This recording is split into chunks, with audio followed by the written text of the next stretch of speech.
Baankiin Oromiyaatii fi bulchiinsi addaa godina naannawaa Finfinneedhaan haala gara fuulduratti wajjin hojjechuun danda'amu irratti marii adeemsisaniiti jiruun guutuu gabaasa kanaa immoo Abboomaa Qaasootu isinitti himama.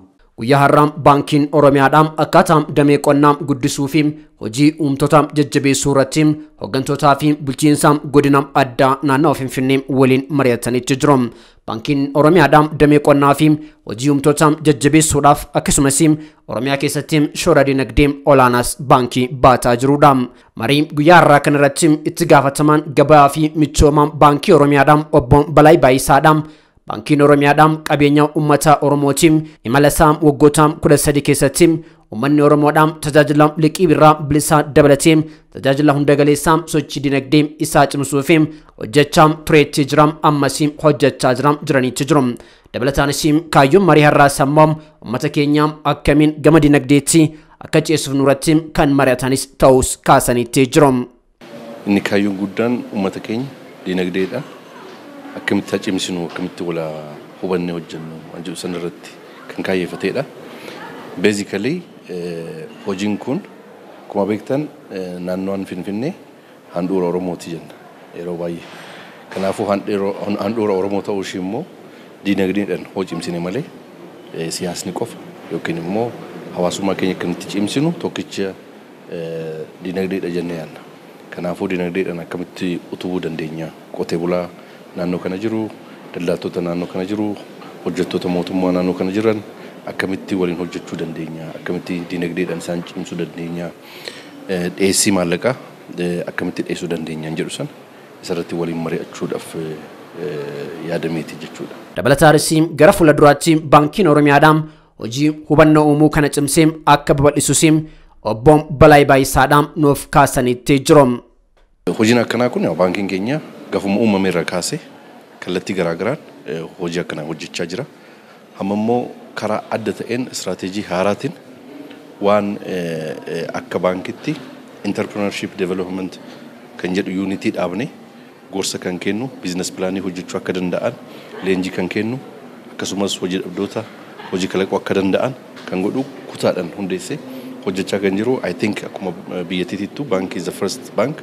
Baanki keenya jedheetana yaada kanaafu. Baankiin Oromiyaadhaan hojii hangammaatiin qabeenya birrii biiliyoona 47 horachuu bira darbee kuufama maallaqaa birrii biiliyoona 38 akkasumas birrii biiliyoona 29 olammaa liqeessuu danda'ee jiras jiraniitu jiru. Baankiin Oromiyaadhaan bu'uura dinagdee biyyaa qonna irratti xiyyeeffannoo kennee hojjechaa waan jiruuf kanas cimsuudhaaf hawaasatti gad bu'ee hojjechuun mariin kun akka barbaachisu ibsaniitti jiru. Bulchaan godina addaa Oromiyaa naannawaa Finfinnee obbo Girmaa Hayiluudhaan baankiin Oromiyaadhaan qabeenya keenya waan ta'eef qabeenya godina keenya qabu hundumaa misoomsuudhaaf baankii Oromiyaa wajjin hojjechuufis qophiidha jiraniitti jiru. Keessattuu jireenya qonnaan bulaa fi hojii uumtotaan fooyyessuudhaaf liqii fi qusannoo irrattis kutannoon waliin akka hojjetanis ibsaniitti jiru. Baankiin Oromiyaa baankii yeroo gabaabaa keessatti rakkoo keessatti dhalate hojii guddaa hojjechaa jiru.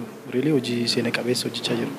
Investimentii babal'isuudhaan kuufama maallaqaa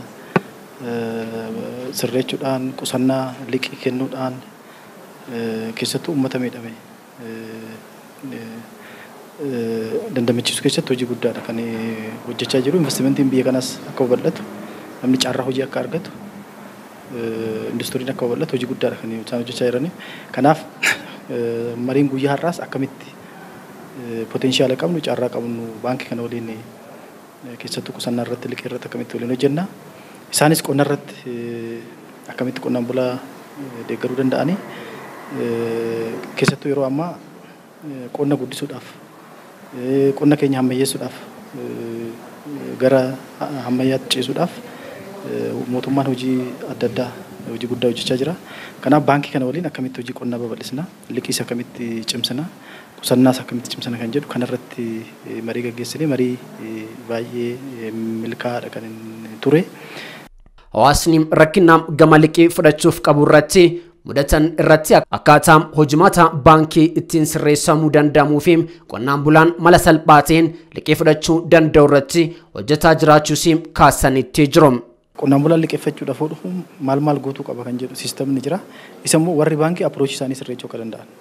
Fakkeenyaaf qonnaan bulaan fi namni investimentii irratti muuxannoo qabu tokko wal qixa beekumsa hin qabu.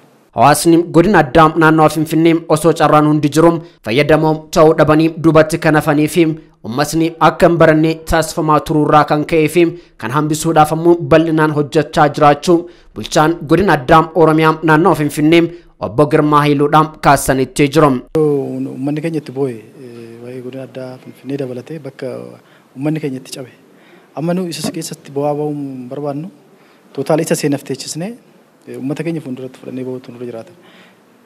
Rakkoo kana qoranneera. Maaliif uummanni kun akkana ta'e kan jedhu. Finfinneen caarraa ta'uu osoo qabu teekinooloojiin as jira, gabaan jira, maanni kan jedhu qoranne. Tokkoffaa wanni uummanni kun akka cabu godhames akka hin baranne godhameeti. Namni barate mirga isaatii falmata. Hoo barate lafarraa fudhachuu hin danda'amu. Hoo barate bishaan irraa fuutee isa dhoggachuu hin dandeessu. Kuni waraana sagalee hin qabneen waraaname jechuudha. Kanaaf nus kana adda baasnee barnoota irratti hojii adda ta'e hojjechaa jirra akka godina addaatti. Xumura irratti baankiin Oromiyaa fi godina addaa naannoo Finfinnee sanada wal hubannoo waliif mallatteessanitti jiru.